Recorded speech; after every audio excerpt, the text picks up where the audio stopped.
Nah, kalau dibalik sekarang menjadi hidup kita, berarti hidup dirinya sendiri pada dirinya.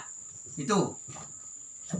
Nah, itu makanya ya, tiada diri selain Allah. Itu. Tiada diri selain Allah. Hanya dirinya Allah saja yang ada. Itu yang disebut dengan ahadiyat atau ahadiyah. Ahadiyahnya Allah, ahadnya Allah, esanya Allah. Saking keesaannya Allah, saking kebenarannya Allah, saking kuasanya Allah, sehingga kita takbirkan Allahu Akbar. Allah Maha Besar. Setiap hari, setiap saat, setiap waktu kita mengatakan Allah Maha Besar, tapi kita tidak pernah melihat kebesaran Allah yang ada pada diri kita sendiri. Tidak pernah kita baca hidupnya Allah yang ada pada diri kita.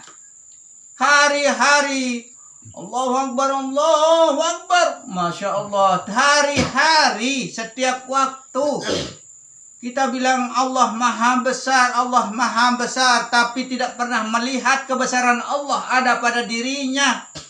Kayak apa besarnya? Kayak apa besarnya?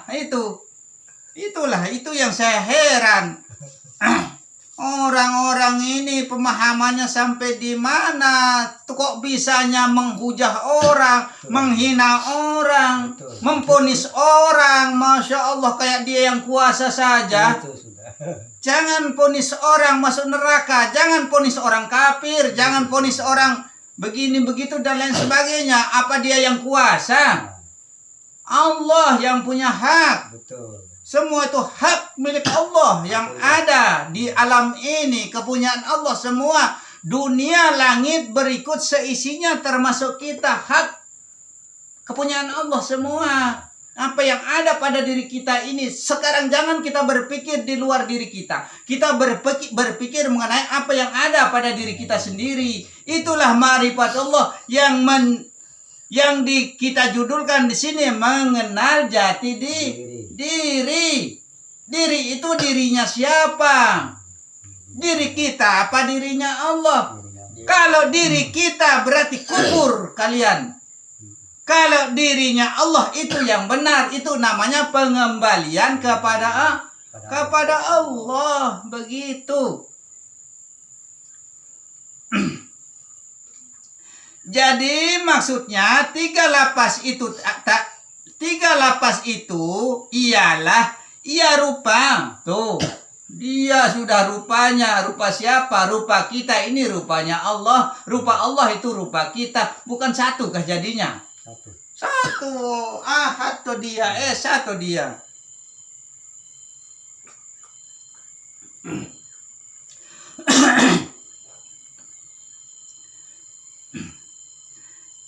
Ia keadaannya. Nah, ia rupa, ia keadaannya ya. Berarti keadaannya siapa yang ada pada kita ini? Keadaan Allah. Keadaan Allah, keadaan kita. Keadaan kita, keadaan Allah. Nah itu. Dan keadaan itu adalah keadaan tunggal. Tuh, keadaan tunggal. Esa. Maka yang berdiri di dalam diri kita ini adalah alif muntili. Alif yang tegak berdiri di dalam diri. Tuh, artinya. Arti alif itu Allah.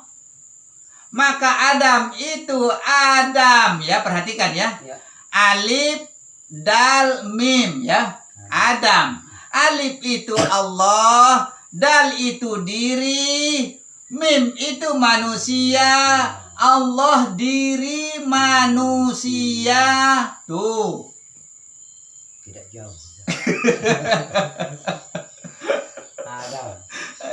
Adam, alif, dal, mim.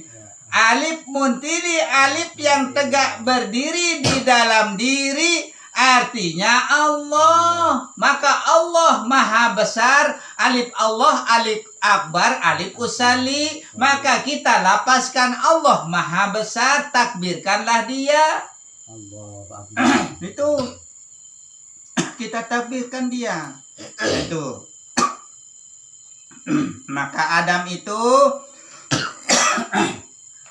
Terlalu kencang saya bicara. Enggak apa-apa. Santai. Kencangan penting sampai. Maka supaya jelas lagi ya, Adam, alif, dal, dan mim. Tadi kan sudah saya jelaskan alif tegak berdiri pada diri ya. Ya. Nah, alif, dal, dan mim. Alif itu Allah bunyinya ya. Dal itu diri, mim itu manusia. Allah diri manusia. Maka Allah menggambarkan dirinya seperti Adam. Kita ini keturunan Adam, anak cucunya Adam. Tidak ubahnya Adam dengan kita. Berarti kalau dikatakan bahwa Allah diri manusia. Tuh. Al-insanu sirri wa ana sirruhu. Manusia itu merupakan rahasiaku dan akulah rahasianya. Kata Allah. Tuh, bagaimana? Bisa dipahami tidak? Bisa. Kalau nggak bisa dipahami kebangetan namanya. Terlalu toh. Terlalu sekali namanya. Begini cara saya uraikan rincinya, detailnya. Guru mana yang bisa merincikan seperti ini? Tidak ada Pak Ustadz. Selain Pak Ustadz tidak ada. Guru ngajiku di Banten. Iya. Namanya Pak Kiai Abdullah. Sekarang sudah wafat. Mohon maaf ya. Iya. Ya mudah-mudahan dijembarkan kuburnya, dimaafkan kesalahannya, diterima amalnya, ya, dimudahkan dalam sisi kebaikan-kebaikan sama Allah Subhanahu Wa Taala. Tidak pernah menjabarkan seperti ini. Seperti Pak Ustadz. Iya. Padahal nahwu sorof kakak saya tuh ngelotok. Iya. Tapi saya tidak bisa. Kakak saya yang ngelotok. Nahwu dan sorof itu. Huruf 1 dipecah jadi berapa itu oke kakak saya. Kalau saya tidak sampai ke situ. Begitu sudah. Makanya kita ini ya banyak orang pintar ngaji, tapi tidak masuk di tenggorokannya, tidak ketelan. Betul. Banyak orang hafiz Al-Quran, hafal Al-Quran, tidak masuk di tenggorokannya, Masya Allah. Betul itu, kenyataan itu. Tidak masuk di tenggorokan, hafal Al-Quran. Kenyataan fakta itu. Ya. Nah itu, bukan kita menghina ya, maaf ya. Bukan kita menghina. Tidak ada cara menghina. Ya, jangan merasa sok, jangan merasa bangga, jangan merasa pintar, jangan merasa benar, jangan merasa sok berpahala, jangan merasa paling besar pahalanya, jangan merasa selalu sok mendapatkan surga itu, seolah-olah orang marifat masuk neraka semua. Masya Allah, subhanallah. Tidak mungkin juga. Kalau ada seseorang yang mengatakan orang makrifat masuk neraka semua, itu kayak apa?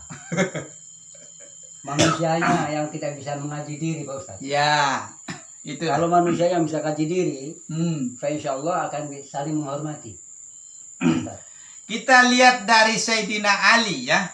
Di sini kan selalu saya katakan kata Rasulullah, kata Sayyidina Ali. Ya. Kita lihat Sayyidina Ali. Adakah mayatnya dikubur Sayyidina Ali? Saya mau bertanya, di mana kuburan mayatnya Sayyidina Ali? Kuburannya ada, tapi mayatnya loh tidak ada dikubur. Itu kan rahasia Allah. Itu. Rahasia Allah. Jadi tidak bisa dalam mati, ya toh, rezeki, jodoh. Iya. 3 perkara ini Allah yang punya. Kalau menurut saya orang bodoh, ini maaf. Iya, memang. Itu karena Allah itu, sudah. Terus lagi raja-raja yang terkenal di Lombok sana itu mana ada kuburannya? Betul. Mungkin kuburannya ada, tapi mayatnya di mana? Itu. Kuburan tidak ada. Kan kuburannya pun tidak ada. Justru itu, apalagi didudah begitu atau dikoreh-koreh begitu toh. Tidak ada, saya yakin percaya. Sekalipun ada kuburannya, di mana dia muncul, di mana dia kelihatan, di mana dia nampak, di mana dia berwujud. Bahkan dia memberi fatwa kepada seseorang, orang itu yakin bahwa saya telah bertemu dengan si A, si B, akhirnya di situ dia jadi pertanyaan. Jadi bikinkan kuburan, tapi mayatnya tidak ada di sana. Itu sebagai tanda bahwa ini adalah kuburannya si A, si B. Nah itu, makanya banyak kuburan. Ini kuburan siapa? Si A. Ini kuburan siapa? Si A. Ini kuburan siapa? Si A. Masa manusia satu kuburannya banyak? Dari kecil saya pertanyakan itu sampai sekarang. Paman saya yang suka mengisahkan toh. Paman saya sudah suka kisahkan semenjak saya masih kecil. Masa satu orang banyak kuburannya? Saya heran, saya juga masih kecil ya, bisa saya berpikir begitu. Masa paman bisa banyak kuburannya satu orang? Saya bilang begitu. Katanya penjelasan paman saya, karena dia muncul di sini, dibikinkanlah makam. Muncul di sana, bikinkanlah makam. Muncul di mana, disitulah dibikinkan makam. Makanya banyak makam. Banyak makamnya, makanya ya Lombok itu ya bukannya apa, kecil pedis ya. Pedis.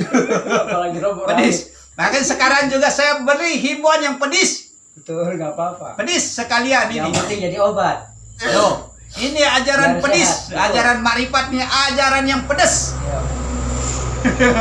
Karena dari Lombok. Ya, orang Lombok itu orang pedis ya, sama seperti Rica itu. Ajaran ini pun ajarannya pedis. Kalau mau paham insya Allah, kalau nggak mau paham ya terserah. Begitu saja. Yang penting saya sudah menyampaikan. Amin, Ya. amin. Yang penting saya sudah menyampaikan, tidak ada ilmu yang saya pendam, tidak ada ilmu yang saya rahasiakan. Cuma yang saya rahasiakan yang kira-kira tidak bisa dipahami semua orang. Karena ini publik ini ya, publikasi. Maka kita mempublikasikan ilmu tapi ada batas-batas tertentu. Itu seperti mau memahami nama alamnya Allah itu tidak saya buka secara umum. Karena kalau nama Bapak Subarin tidak pernah saya ajarkan ya, tidak pernah. Oh, ada rahasianya. Nama alam Allah itu. Tunggu saat pasti bisa. Nama alam Allah itu ya, kelebihannya kalau kita tahu nama alamnya Allah, kita ini sudah termasuk berada di alam ketuhanan. Nah, barang siapa yang mendengar nama alam Allah itu, cecak mendengar, cecak akan masuk surga. Dan kalau kita ingat saja nama alam Allah itu ya, kalau kita ingat ya, itu termasuk segala jenis senjata apapun tidak bisa menyentuh di tubuh. Kenapa? Karena kita sudah berada di alam ketuhanan. Tapi tidak saya ajarkan di publik ya. Tidak. Harus bertemu dengan saya dulu. Ada aturan-aturan tertentu di situ. Betul. Ada aturan-aturan tertentu. Jangan semudah itu mau mendapatkan keseluruhan ilmu. Ada aturan-aturannya. Semua itu punya juga. aturan. Punya saat. Mau nikah saja ada aturannya. Betul. Bayar mas kawin. Begitu. Mau barang ada uang. Bagaimana? Bukan kita semata-mata uang ya. Memang aturannya, ada aturannya. Kalau nggak ada uang siapa mau beli kita barang di kios?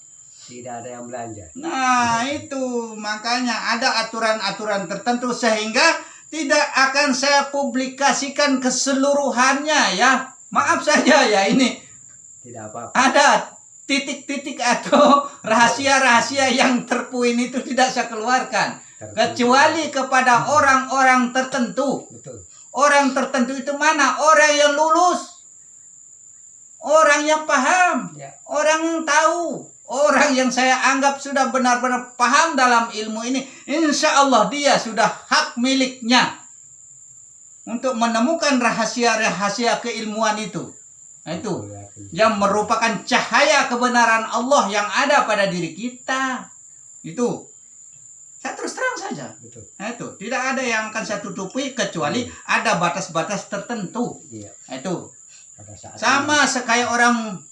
sama seperti orang bisnis ya. Iya. Orang bisnis ada rahasia bisnis. Tidak mau diajarkan kita. Tidak mungkin. Itu. Mau dipelajari. Itulah rahasia bisnis kok. Kita bongkar sama orang lain, ditiru orang lain, dia yang ikut kaya. Perusahaan punya. Perusahaan punya. Disebut rahasia perusahaan. Itulah. Ya. Itulah. Kita juga dalam keilmuan ini ada rahasianya. Ada rahasia dalam keilmuan. Nah, itulah rahasia di balik rahasia, yaitu rahasianya Allah. Allah saja ada rahasianya. Betul. Nah, itu begitu. Hidup yang sempurna, yang sejati, yaitu yang tetap tidaklah mati. Tuh. Sempurna. Yo, hidup yang sempurna, yang sejati yaitu tetap tidaklah mati. Yang mana yang dimaksud ini Pak Subari ini? Mana yang dimaksud tidak mati ini? Tidak mati. Apakah kita tidak akan mati? Mati. Mati toh? Mati. Jalan terbaik untuk menuju kepada Allah itu adalah mati. Itu. Betul. Betul toh? Betul. Maka mati itu kita harus temui. Tapi ada mati apa ini dulu? Nah, ada cara. Yo, mati pandangannya, mati kalamnya, mati penciumannya, mati pendengarannya, mati hidupnya, atau mati geraknya, atau mati langkahnya. Mati gerak. Semuanya matikan. Matikan semua. Berarti jadinya pandangan siapa? Pandangan Allah. Ya itu. Saya kira pandanganku. Tidak ada di aku. Karena Allah yang memandangkan mata. Pandangan Allah jadinya, hidupnya Allah jadinya, begitu. Kalamnya Allah jadinya, sudah matikan, sudah jasad zahir ini, sudah tiadakan, sudah alam ini, kecuali hanya Allah saja yang ada. Itu yang disebut dengan tauhid. Itu yang disebut dengan esa. Itu yang disebut dengan akbar. Hari-hari azan. Masih belum tahu. Itu belum paham tapi kafirkan orang. Itu. Hari-hari imam, hari-hari khotib. Masih salahkan orang. Masih salahkan orang, masih salahkan orang, masih mengkafirkan orang. Masih merasa diri paling benar.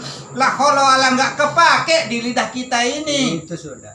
Hari-hari baca la haula wala tapi nggak kepake. Maka saya bilang banyak orang hafal Al-Quran tidak masuk di tenggorokannya. Bukan saya menghina ya. Iya. Nah itu. Masukkan sekarang Al-Quran itu di dalam dirimu. Amin. Menjadilah Al-Quran yang berkalam. Menjadilah Al-Quran yang berjalan. Tuh. Kalau tulisan itu aksara namanya. Kalau dibaca bacaan namanya.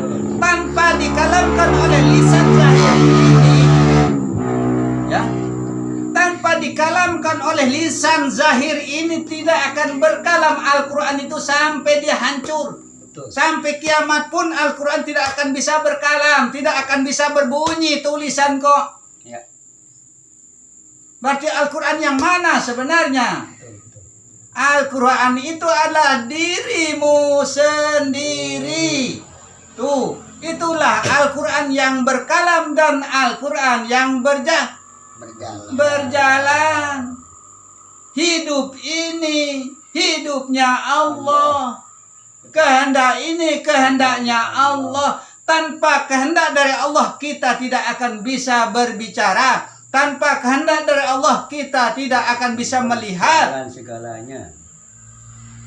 Hari-hari innalillahi wa inna ilaihi rajiun. Gajah di depan mata kita tidak Tidak kelihatan. tahu lagi. Bahaya. Semut di Amerika tempatnya kok ada di mata kita. Yang kecil. Masya Allah, orang-orang kok bagaimana? Bukan saya jengkel, saya emosi tidak juga. Itu harus ada begitunya, Pak. Kalau tidak ada cara sedikit untuk menengok sikon yang ada, adanya kaku terus begitu.